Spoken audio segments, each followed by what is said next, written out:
ఇక జూబ్లీహిల్స్ ఉప ఎన్నికలో ప్రచారం కోసం మంత్రి అజారుద్దీన్తో హడావుడిగా ప్రమాణ స్వీకారం చేయించింది కాంగ్రెస్ ప్రభుత్వం. అజారుద్దీన్ ప్రమాణ స్వీకారం చేసి 48 గంటలు దాటినా ఇంతవరకు ఆయనకు శాఖ కేటాయించలేదు. శాఖ లేని మంత్రిగా అజారుద్దీన్ 2 రోజులుగా కాలం గడుపుతున్నారు. జూబ్లీహిల్స్ ఉప ఎన్నికలో ముస్లిం మైనారిటీల ఓట్లకు గాలం వేసేందుకు అజారుద్దీన్ ను రాష్ట్ర మంత్రివర్గంలోకి తీసుకున్నారు. ఎమ్మెల్యే ఎమ్మెల్సీగా ఎన్నిక కాకుండా ఆయనకు మంత్రి పదవి ఇచ్చారు.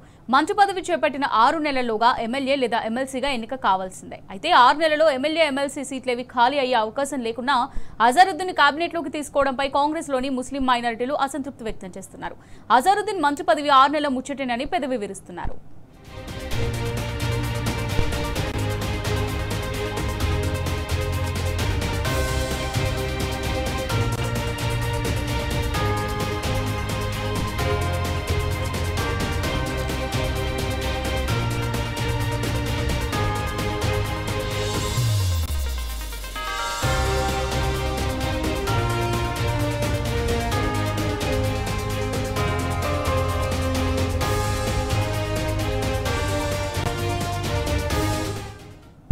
రైట్, ఇక దీనికి సంబంధించి మరిన్ని డీటెయిల్స్ మా రిపోర్టర్ కిరణ్ అందిస్తారు. కిరణ్, మరి అజారుద్దీన్ ని మంత్రివర్గంలోకి తీసుకోవడంపై కాంగ్రెస్ లోని ముస్లిం మైనారిటీలు అసంతృప్తి వ్యక్తం చేస్తున్నట్టుగా తెలుస్తోంది.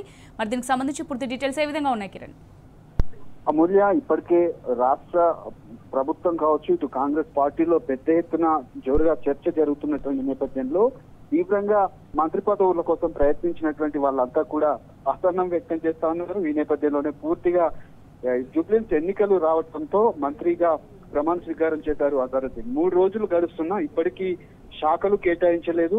తనకు సంబంధించినటువంటి పదవి కూడా ఇప్పటికీ ఖరారు కాలేదు. ఏదైతే ఎమ్మెల్సీ కావచ్చు, శాసనసభలో సభ్యుడు కాదు, శాసన మండలిలో సభ్యుడు కాదు, ప్రస్తుతం మంత్రిగానైతే ప్రమాణ స్వీకారం చేశారు. కానీ తనకు ఎలాంటి శాఖను కూడా ఇప్పటి వరకు కేటాయించలేదు. ప్రధానంగా జూబ్లీహిల్స్ ఎన్నికల్లో గెలిచేందుకు, ముస్లిం ఓట్లను రాబట్టేందుకు ఇటు కాంగ్రెస్ పార్టీ చేసినటువంటి తీవ్ర ప్రయత్నాల్లో భాగంగానే తనకు మంత్రి పదవిని కట్టబెట్టారు. కానీ ముందు నుంచి కూడా ఏదైతే కొంతమంది ఆశావాహులు ఉన్నారో వాళ్లకు ఇప్పటి వరకు కూడా ఆ మంత్రి పదవులు దక్కనటువంటి పరిస్థితి. కోమటిరెడ్డి రాజగోపాల్ రెడ్డితో పాటు ఇటు ప్రేమ్ సాగర్ రావుతో పాటు ఉన్నటువంటి సుదర్శన్ రెడ్డి కూడా, కోమటిరెడ్డి రాజగోపాల్ రెడ్డి లాంటి వాళ్ళు కూడా పెద్ద ఎత్తున విశ్వ ప్రయత్నాలు చేశారు. వాళ్ళకు మంత్రి పదవులు రాలేదు. ఇటు దానం నాగేందర్ తో సహా వాళ్ళందరినీ కూడా పార్టీలోకి తీసుకున్నటువంటి నేపథ్యంలో పూర్తిగా వాళ్ళకు మంత్రి పదవి ఇస్తామని కూడా చెప్పినటువంటి పరిస్థితులు కనిపించాయి.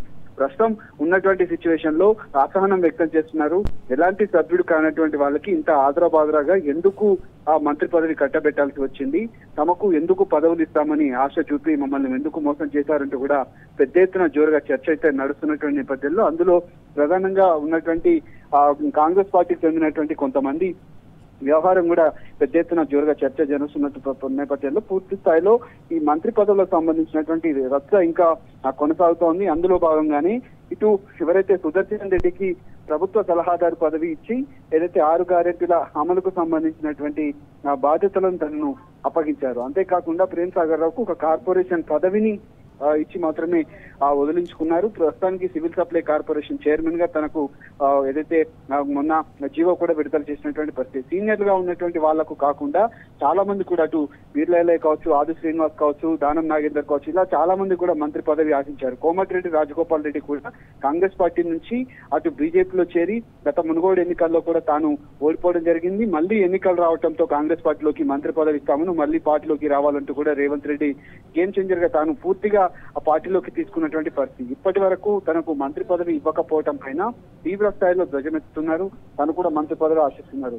శాసన మండలి సభ్యుడికి తను సిఫార్సు చేసి రాజ్భవన్ కు గవర్నర్ వద్దకు పంపించినప్పటికీ కూడా ఏదైతే మంత్రి అజారుద్దీన్ ను పూర్తి స్థాయిలో ఇప్పటి వరకు కూడా అది ఆమోదం పొందలేదు. పూర్తి స్థాయిలో ఎక్కడికక్కడ అజారుద్దీన్ కు సంబంధించినటువంటి అంశాల్లో కూడా జూబ్లీహిల్స్ ఎన్నికల కోసం మాత్రమే తనకు మంత్రి పదవి కట్టబెట్టారు తప్ప 3 రోజులు గడుస్తున్నప్పటికీ కూడా ఇప్పటికీ తనకు శాఖలు కావచ్చు, లేదంటే ఉన్నటువంటి పదవులు ఏంటిది అనేది కూడా పూర్తిగా శాఖల కేటాయింపులు కూడా జరపనటువంటి పరిస్థితి కనబడుతుంది. ఎంతసేపు ఎన్నికల హడావిడిలో ఉన్నారే తప్ప ఎలాగైనా గెలుపొందాలనే ఆశతో తప్ప పూర్తి స్థాయిలో తనకు మంత్రి పదవి ఇచ్చారు, కనీసం ఒక శాఖను కూడా కేటాయించినటువంటి దుస్థితి కనిపిస్తుంది. ఇటు రాజకీయ వర్గాల్లో కూడా పెద్ద ఎత్తున చర్చ కొనసాగుతున్నటువంటి నేపథ్యంలో తీవ్రంగా అందులో ఉన్నటువంటి సీనియర్ నేతలంతా కూడా అసహనం వ్యక్తం చేస్తా ఉన్నారు, అసంతృప్తి వ్యక్తం చేస్తా ఉన్నారు. ఈ నేపథ్యంలో కాంగ్రెస్ పార్టీలో కొంత కలవరం అయితే ఈ మంత్రి పదవుల పైన కొనసాగుతున్నటువంటి పరిస్థితులు అయితే కనిపిస్తా ఉన్నాయి. ఇంకా 3 బెర్తులు ఖాళీ ఉన్నాయి.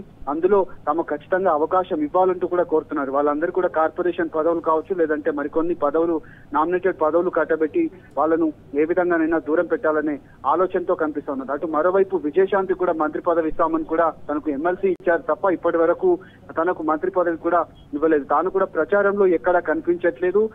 రాములమ్మగా చెప్పుకొని తిరుగుతూ పూర్తిగా గత కొద్ది రోజులుగా సైలెంట్ గా ఉన్నటువంటి ఆమె కూడా ఎమ్మెల్సీ వచ్చినటువంటి కొద్ది రోజులు మాత్రమే హడావిడి చేసింది. ప్రస్తుతం ఎన్నికల క్యాంపెయిన్ లో కూడా ఎక్కడ కూడా కనిపించట్లేదు పరిస్థితి మనకు కనిపిస్తోంది. ఈ నేపథ్యంలోనే మంత్రివర్గ విస్తరణకు సంబంధించినటువంటి అంశంలో కాంగ్రెస్ పార్టీలో పెద్ద ఎత్తున చర్చ అయితే కొనసాగుతున్నటువంటి పరిస్థితులు అయితే కనిపిస్తున్నాయి. ఇది ఎంతవరకు దారి తీస్తుందని మాత్రం మనం వేచి చూడాలి. కిరణ్, ఇప్పుడు మనం చూసినట్టయితే అంటే సీనియర్లను వదిలేసి అజారుద్దీన్ కి మంత్రి పదవిని ఇవ్వడం అనేది ఒకటైతే 6 నెలల్లో ఎమ్మెల్యేగా కానీ ఎమ్మెల్సీగా కానీ ఎన్నిక కాకపోయినట్టయితే మంత్రి పదవి ఉండే ఛాన్సే లేదంటున్నారు.